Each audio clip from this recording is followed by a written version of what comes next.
Friends, இப்போ இதுக்கு இந்த வீடியோன்னு பார்த்தீங்கன்னா உங்களுக்கு ரொம்ப யூஸ்ஃபுல்லாக இருக்குன்னு சொல்லிட்டு இந்த வீடியோ நம்புறேன். ஏன்னு பார்த்தீங்கன்னா இந்த வீடியோ வந்து கவர்மெண்ட் பஸ் முக்கியமாக குறிப்பிட்ட ஒரு கவர்மெண்ட் பஸ்ல வந்து சில கம்ப்ளைண்ட்லாம் நிறையா என்கிட்ட சொல்லியிருந்தாங்க. இந்த மாதிரிலாம் எங்களை தப்பாக பேசுறாங்க கொடுறாங்கன்னு. ஸோ இதுக்கான சொல்யூஷன் நீங்கள் என்ன பண்ணணும்னு பார்த்தீங்கன்னா நம்ம ஃபோன்லேயே இருக்கு இதுக்கான சொல்யூஷன்லாம். ஸோ எப்படி நான் சொல்கிறேன் அது மாதிரி செஞ்சீங்கன்னா கண்டிப்பாக நீங்கள் வந்து இதுக்கான சொல்யூஷன் நீங்கள் எடுத்துக்கலாம்.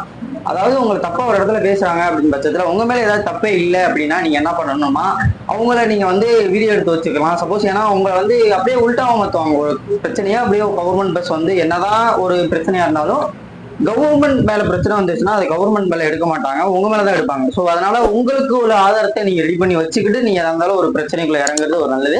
ஸோ உங்களுக்கு ஏதாச்சும் பிரச்சனை, எனக்கு ஒரு பிரச்சனைனால விட்டுருவேன். ஸோ இதுவே ஃபாலோவர்ஸ் பிரச்சனை கண்டிப்பா விட மாட்டேன். ஸோ உங்களுக்கு ஏதாச்சும் ஒரு பிரச்சனை அப்படின்னா கண்டிப்பா சொல்லுங்க. இதை வந்து நான் சிவியரா ஆக்ஷன் எடுக்கிற மாதிரி ஒரு பண்ணலாம். ஸோ இல்லையா கூகுளில் போங்க, கூகுளில் போயிட்டு தமிழ்நாடு கம்ப்ளைண்ட் கவர்மெண்ட் பஸ் போடுங்க, இல்லைன்னா கவர்மெண்ட் பஸ் கம்ப்ளைண்ட் போடுங்க, வந்துடும். ரெண்டு போட்டாலுமே வரும்.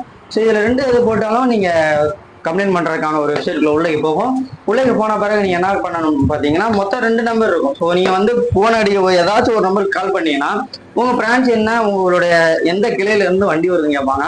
ஸோ எந்த கிளையிலேருந்து நீங்கள் வண்டி வருதுன்னு நீங்கள் சொல்லிட்டீங்க அப்படின்னா அவங்களுக்குள்ள ஒரு நம்பர் இருக்கும். அந்த கிளைக்குள்ள நம்பரை வந்து உங்களுக்கு கொடுப்பாங்க. அதாவது இப்போ வந்து மதுரை அப்படின்னு சொல்லிட்டு அரசு போக்குவரத்து கழகம் மதுரைன்னு இருக்கும்.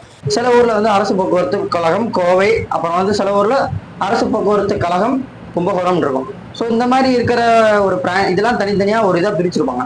ஸோ அந்த மாதிரி ஒரு பிரான்ச்ல வந்து அவங்களுக்குள்ள தனித்தனி நம்பரா ஒரு கம்ப்ளைண்ட் நம்பர் இருக்கும். ஸோ அவங்களுக்கு அவ்வளோ நம்பரை உங்கள்கிட்ட கொடுப்பாங்க. அந்த நம்பரை நீங்க என்ன பண்ணணும்னா போன் அடி கால் பண்ணி இந்த மாதிரி பிரச்சனை எங்களுக்கு இந்த மாதிரி பண்றாங்க, இதை என்ன பண்ணலாம் அப்படின்னு சொல்லிட்டு கேட்க. உங்களுக்கு ஏதாவது பஸ் நேரம் தவறி வருது, இதை கேட்டதுக்கு உங்களுக்கு பிரச்சனை பண்றாங்க அப்படின்னு பட்சத்துல கண்டிப்பா நீங்க இந்த மாதிரிலாம் பண்ணலாம். நெக்ஸ்ட் வந்து இந்த நம்பர் வந்து வேற எதுக்கு கரெக்டா இருக்குன்னு பாத்தீங்கன்னா உங்க ஸ்டாப்ல நிப்பாட்டாம போயிட்டாங்க அப்படின்னா கரெக்டா கன்ஃபார்மா இந்த நம்பருக்கு கால் பண்ணி சொன்னீங்கன்னா உங்க ஸ்டாப்ல நிப்பாட்டல, இந்த பஸ் நிக்க வேண்டிய பஸ் நிப்பாட்டல அப்படின்னா கண்டிப்பா ஆக்ஷன் எடுப்பாங்க. ஸோ நிறைய வாட்டம் நாங்கள் ட்ரை பண்ணி பார்த்தோம். ஏன்னா கரெக்டான ரெஸ்பான்ஸ் கொடுக்குறாங்க. ஸோ கவர்மெண்ட்லாம் நல்லா தான் இருக்கு. கவர்மெண்ட் பஸ்லாம் ஓகே, கவர்மெண்ட் பஸ் நல்லா கண்டிஷன்ல இல்லைனாலும் அது ப்ராப்பரா இருக்கிறபடி நல்லா கரெக்டாக போயிட்டு தான் இருக்கு. ஆனால் டிரைவர் அண்ட் கண்டக்டர்ஸ் தான் கொஞ்சம் கவர்மெண்ட் ஜாப் பண்றவங்க வந்து கொஞ்சம் இதாக இருக்காங்க. ஸோ அதெல்லாம் நம்ம பொருட்படுத்தாம உங்களுக்கு நடக்கிற பிரச்சனையை வெளிப்படுத்துங்க. ஏன்னா நம்மளாலையும் ஏதாவது பண்ண முடியாதுன்னு நினைச்சு தான் அவங்க பேசுவாங்க. ஸோ எங்களாலையும் பண்ண முடியும்னு சொல்லி காட்டுங்க, அப்பதான் கரெக்டாக இருக்கும். ட்ரை பண்ணி பாருங்க. ட்ரை பண்ணி பார்த்துட்டு யூஸ்ஃபுல்லாக இருந்துச்சுன்னா அந்த வீடியோக்கு லைக் பண்ணிக்கோங்க. இதே மாதிரி யூஸ்ஃபுல்லான வீடியோ வேணும்னா நம்ம ஐடியா ஃபாலோ பண்ணிட்டு நம்ம சேனலை மறக்காம சப்ஸ்கிரைப் பண்ணிக்கோங்க. ஏன்னா இனிமே அப்டேட்ஸ் நிறையா வரும். ஸோ உங்களுக்கு ஏதாச்சும் ப்ராப்ளம்னாலும் கண்டிப்பாக சொல்லுங்க. ஓகே, பாய்.